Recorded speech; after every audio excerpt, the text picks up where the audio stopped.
Por un lado, el astrocito teñido en azul, por otro lado, una espina sináptica y por otro lado, una expansión axonal de una neurona piramidal.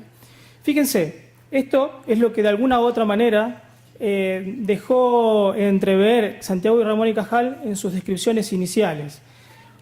Estamos hablando de una unidad funcional a nivel de transmisión de información en el sistema nervioso, en el cual no solamente se incluyen dos componentes como los que estamos habituados a interpretar, dos componentes neuronales. Aquí tenemos una neurona, aquí tenemos otra neurona, pero vecino a estas dos neuronas encontramos lo que sería un astrocito, ¿no? Quiero decir, con esto estamos revisando el modelo neuronal tradicional del proceso de información, en el cual solamente hay dos componentes, dos neuronas.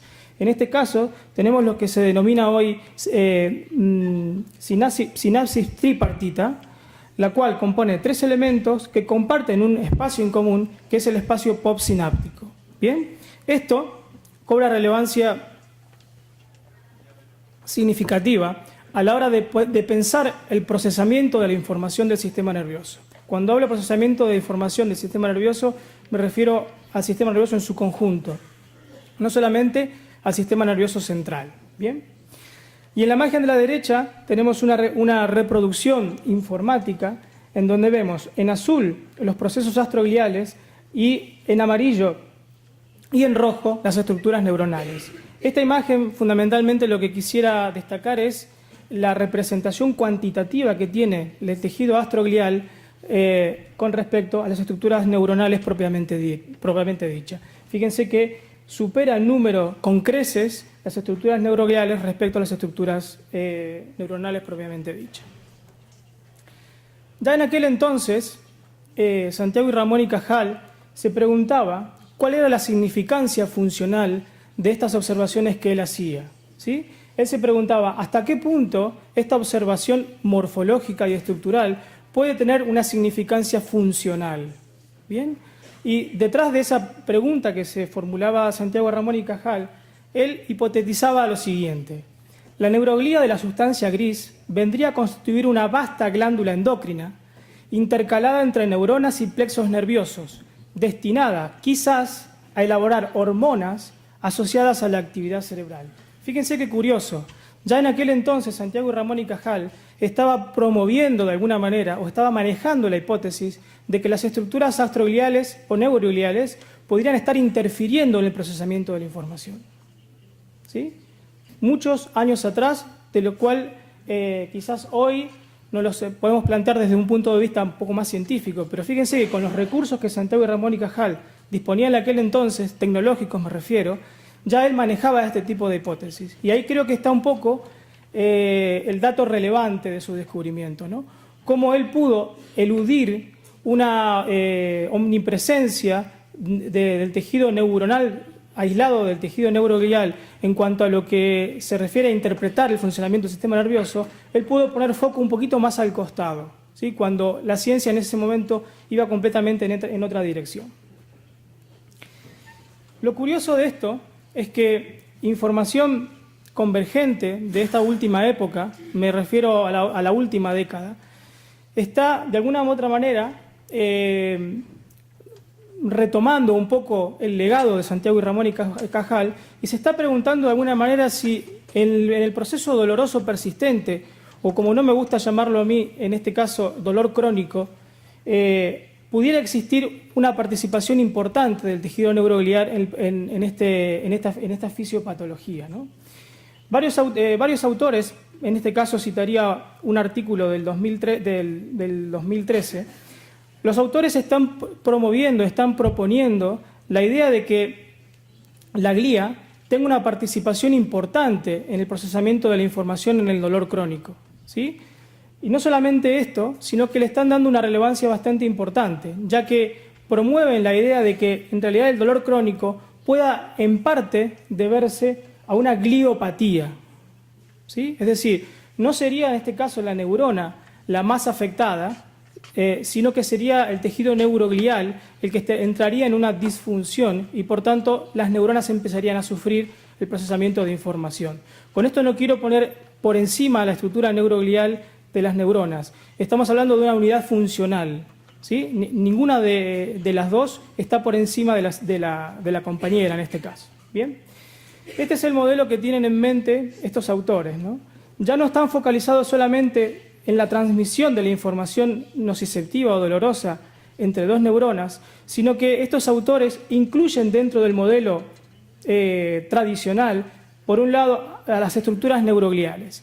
La que vemos por encima es las células astrogliales, es decir, el astrocito. La que vemos por debajo es una estructura que básicamente depende del sistema inmunológico, que es la microglía. ¿Qué participación tienen estas dos dentro del proceso de la información dolorosa?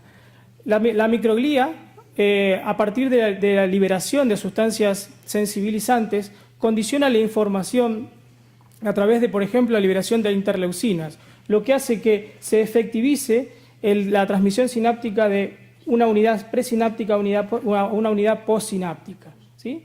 Sin embargo, en este caso, en esta ponencia, la microglía va a pasar a un segundo plano. Quisiera focalizarme fundamentalmente en la participación del astrocito en este procesamiento de la información. Una de las funciones que se les atribuye al astrocito dentro del procesamiento de la información dolorosa tiene que ver fundamentalmente con la recaptación del glutamato. El glutamato, el principal neurotransmisor del sistema nervioso central, es uno de los que participa en las vías del dolor persistente o el dolor crónico. Cuando una neurona presináptica libera glutamato al espacio postsináptico, parte de este glutamato va a hacer contacto con las proteínas localizadas en la terminal postsináptica para de alguna manera comunicar, hacer efectiva esa comunicación en el proceso doloroso, ¿no? Es decir, si este glutamato hace contacto con esta neurona postsináptica, la vía dolorosa es efectiva. Una de las grandes tareas que tiene el astrocito es recaptar el glutamato remanente en el espacio postsináptico, reconvertirlo a través de una proteína que es la glutamina sintetasa y reconvertirlo para el espacio presináptico. Es decir, aprovecha el glutamato en exceso para poder recapturarlo y volver a hacerlo efectivo. Cuando el astrocito aparentemente entra en disfunción, es decir, no funciona correctamente, esta acción no la puede llevar adelante y por lo tanto el glutamato queda atrapado en el espacio postsináptico y eso hace que esta situación se convierta como un estado de excitotoxicidad, ¿sí? El glutamato sigue haciendo efectiva la comunicación entre dos neuronas y esto puede reforzar la vía de comunicación entre dos neuronas, ¿sí? Bien, lo curioso es que dentro de esta sinapsis tripartita, que así es como se le llaman a estos tres componentes, las funciones se empiezan a descubrir funciones de los astrocitos que extravasan los roles de homeostáticos que estos presentan. El rol que he comunicado anteriormente es un rol homeostático, es decir, tiene que limpiar el exceso de glutamato, reconvertirlo para que eso no se convierta en un estado de citotoxicidad. Pero se atribuyen también otras funciones ligadas al procesamiento de la información del astrocito que tiene que ver fundamentalmente con la liberación de gliotransmisores. Los astrocitos son células excitables. ¿Y cuándo se pueden excitar? Precisamente cuando hay liberación de determinados neurotransmisores. Por ejemplo, la liberación de glutamato y estas otras sustancias son capaces de activar una función que tiene que ver con canales de calcio, en donde cuando el astrocito abre esos canales de calcio generan la liberación de gliotransmisores, ¿sí? Lo interesante de estos gliotransmisores, que son también estos, es que estos gliotransmisores pueden, de alguna manera, actuar en la membrana postsináptica y de esa manera también modular la respuesta del terminal postsináptico, ¿sí? Por lo tanto, aquí tenemos dos vías posibles en las cuales el astrocito puede modular el procesamiento de la información dolorosa. Una a través de su rol homeostático y otra a través de la liberación directa de neurotransmisores en el espacio postsináptico. Un aspecto interesante que quisiera que se convierta un poco en el eje de este discurso tiene que ver con las posibilidades en que el astrocito pueda activarse. Una de las posibilidades es la que hemos citado anteriormente, la vía neuroquímica, ¿sí? La liberación de neurotransmisores pueden activar o pueden modificar el funcionamiento del astrocito, tal y como hemos contado. Pero hay otra vía, que me parece la más relevante para este discurso, que tiene que ver con la vía mecánica, ¿sí? El astrocito no solamente responde a la liberación de neurotransmisores, sino que también responde, por ser mecanosensible, a estímulos mecánicos. Fíjense, en la imagen en la gráfica de la izquierda vemos astrocitos funcionando normalmente, ¿sí? Estos astrocitos, cuando reciben una carga mecánica, como por ejemplo cuando podemos estar hablando de una situación contextual como la de un accidente de tránsito, en donde hay un impacto cerebral, ¿sí? Cuando hay un impacto cerebral, el famoso whiplash, los astrocitos captan este impacto traumático y por mecanismos de mecanotransducción, básicamente, modifican su conducta. Parte de esa modificación tiene que ver con la hipertrofia y el aumento en la proliferación celular. En la imagen de la izquierda, en una técnica de inmunocitoquímica, tenemos astrocitos funcionando normalmente, y en la imagen de la derecha tenemos astrocitos luego de una activación producto de un impacto traumático, ¿sí? Esto vale tanto para un whiplash, como acabamos de comentarle, como también para una constricción crónica de un nervio, ¿vale? A esto se le denomina gliosis reactiva, ¿sí? O astrogliosis. Para poder ser más claro en esto, que entiendo que es quizás un tanto complicado o complejo, quisiera hablarles un poco de cómo ha comenzado este estudio de la mecanotransducción en los astrocitos, y tiene que ver básicamente con estudios provenientes del ámbito de la oftalmología. Aquí lo que tenemos es básicamente un ojo, técnica de inmunohistoquímica, un corte. Aquí tendríamos el globo ocular, aquí tendríamos en azul o un medio verdoso a la retina. Aquí tenemos la cabeza del nervio óptico y aquí tenemos el nervio óptico. ¿Bien? Hay un ámbito en el que ha desarrollado mucho el estudio de los astrocitos y su mecanotransducción, que tiene que ver con los estudios del glaucoma. El glaucoma se caracteriza porque existe un aumento en la presión intraocular, es decir, el globo ocular se empieza a expandir producto del empuje de la presión intraocular, y esto de alguna u otra manera deforma la retina y también produce una deformación directa sobre la cabeza del nervio óptico, ¿no? Estas fuerzas se expanden, terminan estirando la retina y también terminan deformando la cabeza del nervio óptico. Lo interesante de esto es que la retina posee células gliales, ¿sí? Las más conocidas y las donde más se ha estudiado, que son las células de Müller, y también la cabeza del nervio óptico posee una lámina cribosa, la cual también posee una mezcla entre células gliales y células de tejido conectivo. Estas células tienen como cometido aparentemente poder resistir a las fuerzas mecánicas ante el empuje del aumento de la presión intraocular. ¿Bien?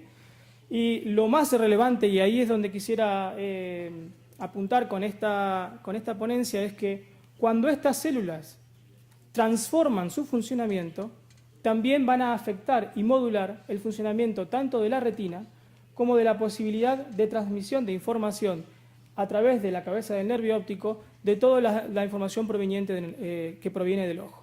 ¿De acuerdo? Fíjense, este es un estudio por inmunocitoquímica directo sobre las células de Müller localizadas en la retina, en donde podemos ver una tinción por citoinmunohistoquímica de unas células de Müller normales en un ojo normal. ¿Bien? El color verde es típico de la tinción con técnica de inmunocitoquímica, donde se capta la GFAP, que es una proteína característica de las células astrogliales. ¿Bien? Fíjense que en un modelo de glaucoma existe en las células de Müller localizadas en la retina un aumento en la hipertrofia y un aumento en la proliferación celular. Esto, por supuesto, que desencadena una alteración en la función astroglial. Si venimos siguiendo con lo que hemos introducido en el comienzo de la charla, podemos entender que esta modificación por mecanotransducción podría estar afectando el procesamiento de la información fotosensible, de las células fotosensibles de la retina. ¿Bien? Lo que vemos aquí es lo que sucede a nivel de la cabeza del nervio óptico. Fíjense que esto es un corte, como aquí lo vemos, en el plano frontal de la cabeza del nervio óptico, en un ojo, en una cabeza de nervio óptico normal, luego en una cabeza de nervio óptico a los 3 días del traumatismo y luego 2 semanas postraumáticas. Fíjense, lo que vemos en negro es cómo las células astrogliales aumentan de tamaño, se hipertrofian y aparte aumentan su proliferación. Y lo que vemos más clarito son los axones.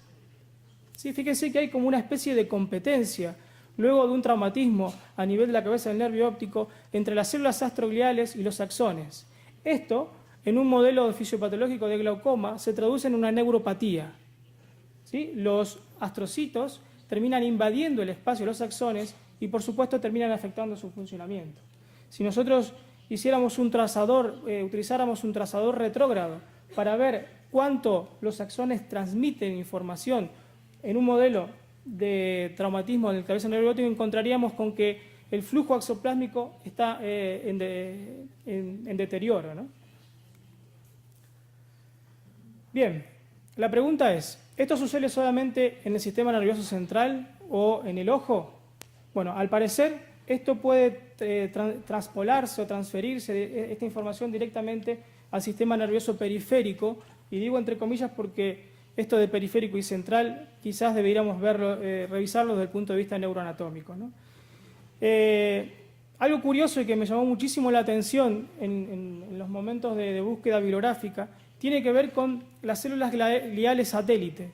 ¿Sí? Yo estaba muy convencido, por la información que venía recopilando, de que las células, los astrocitos, solamente se localizaban a nivel del sistema nervioso central. Pero me desayuno con la novedad de que los astrocitos también se encuentran en el sistema nervioso periférico. Y estos están circundando, por ejemplo, en esta imagen, al cuerpo neuronal localizado en el ganglio de la raíz dorsal. ¿Sí? Y lo otro sorprendente es que son las funciones que tienen estas células gliales satélites respecto a las neuronas son bastante similares a las que encontramos en el sistema nervioso central. ¿Bien? ¿Qué quiere decir esto? Que estas células gliales satélites son capaces de modificar el comportamiento del cuerpo neuronal en el ganglio de la raíz dorsal y conformar conjuntamente con las reacciones gliales a nivel del asta posterior estados de mecanosensibilidad, estados de hiperalgesia o incluso estados de alodinia, ¿no? Porque estas células sensibilizan y aumentan la excitabilidad neuronal a estos niveles. Bien, este es el modelo graficado de esto que acabo de comentarles. Fíjense que de alguna manera las interacciones son múltiples a nivel molecular, cada vez se descubren más funciones que ligan al astrocito con la neurona. ¿Sí? Yo quisiera hacer un paréntesis aquí, ¿no? Cada vez que nosotros realizamos una técnica de inmovilización neural o hacemos un estiramiento o hacemos una técnica miofacial o lo que fuere, en el cual cambiamos la tensión del axón, ¿sí? Esa tensión axonal quizás pudiera interferir en la tensión de los astrocitos circundantes al ganglio de la raíz dorsal. ¿Sí? Este es el planteo que quisiera hacer radicalmente, ¿no? Cuando nosotros pensamos en un modelo de movilización a nivel de la neurobiomecánica, pensamos quizás desde, me atrevería a decir, desde la acción hacia afuera, ¿no? Pero quizás no nos planteamos qué pudiera suceder a nivel de la mecanobiología celular, ¿no? Pero al parecer, por estos datos, me atrevería a decir que cuando uno cambia la tensión de una estructura neural, también cambia la tensión de estas estructuras astrogliales. Esto que le acabo de comentar quizás no sea solamente una especulación o una hipótesis. Ya hay gente que se ha planteado esto y lo ha puesto en marcha. Hay un modelo muy interesante que me pareció apropiado colocarlo en esta ponencia de unos investigadores brasileros precisamente de la Universidad de Biomedicina de San Pablo. La referencia es Santos, que ha hecho, y a mí me ha venido excelente para esta ponencia, ¿no? Ha puesto esta hipótesis en un modelo experimental. ¿Qué es lo que ha hecho? Ha estudiado el comportamiento celular a nivel del ganglio de la raíz dorsal, en este caso a nivel de la lumbar cuarta, y ha utilizado un modelo de constricción crónica. Es decir, sobre un nervio en una rata ha hecho un modelo de constricción crónica, un efecto traumático sobre el nervio ciático. Y ha evaluado qué sucede con el ganglio de la raíz dorsal y con la guía satelital, una vez que se sucede el impacto traumático sobre el nervio, y luego aplicando una técnica de movilización neural sobre el nervio ciático de estas ratas. ¿Vale? Estos son los controles en donde se puede ver de alguna manera la expresión de la proteína GFAP, que estaría tiñendo de alguna manera los astrocitos y su actividad. Y estas son las dos imágenes, las dos fotografías de la lesión sin técnicas de movilización y la lesión con técnicas de movilización. Luego del día 14 de injuria traumática y luego de técnicas de movilización, que son simplemente estiramientos sobre el nervio, en las cuales se aplicaban cada 2 días, ¿sí? Y se aplicaron 10 sesiones. ¿De acuerdo? Lo curioso de esto es, primero, fíjense cómo las células gliales satélites, en el modelo sin tratamiento, hay un aumento en la proliferación de astrocitos. Y en el modelo con movilización neuronal, podemos ver cómo la expresión de la proteína GFAP ha disminuido drásticamente y concretamente. Esto quiere decir que en el modelo sin movilización hay aumento en la actividad de la astroglía y en el modelo sin movilización hay una disminución. ¿Bien? Esto se acompaña también con estudios en relación a la expresión proteica de la GFAP, una técnica que se llama Western blot, y lo que mide es la expresión proteica. Fíjense que la expresión de la GFAP en el modelo de constricción sin movilización está mucho más aumentado que en el modelo con movilización neural. Quiere decir, la GFAP que marca los astrocitos en el modelo de movilización neural ha disminuido. ¿Bien? Y esto se corresponde con los parámetros clínicos, ¿no?, de estos ratones, ¿no? Fíjense, pintado en rojo, vemos los umbrales de mecanosensibilidad de estos ratones frente a un modelo de constricción sin movilización neural. Fíjense que no hay variación en el comportamiento de estos ratones frente a estímulos potencialmente dolorosos. Sin embargo, luego de la movilización neural, a partir del día 14, vemos cómo el umbral de sensibilidad de estos ratones empieza a aumentar paulatinamente según se suceden las técnicas de movilización neural. Sí, quiere decir que hay una correspondencia, no solamente a nivel histológico, sino que hay también una correspondencia funcional respecto a las técnicas de movilización. A ver, cuando hablo de técnica de movilización neural, no hablo de estiramientos, deslizamiento, nada en particular. Todo lo que pueda afectar la tensión del nervio. ¿Ok? Para concluir un poco esta ponencia, me gustaría destacar fundamentalmente 3 aspectos. Uno de ellos, creo que estamos parados frente a un modelo distinto en cuanto a lo que se refiere a dolor persistente, ¿no? Y tiene que ver con un modelo relacionado no solamente a los componentes bioquímicos que pueden afectar al dolor crónico, sino también los modelos que están basados en la mecanobiología celular, ¿sí? Aspectos que quizás nos guste bastante empezar a familiarizarnos a nosotros los fisioterapeutas, ¿no? Lo otro es que la mecanotransducción de los astrocitos, al parecer, se proponen como una parte importante de la fisiopatología del dolor persistente, ¿sí? Tanto como la importancia que merece los aspectos bioquímicos del procesamiento de la información.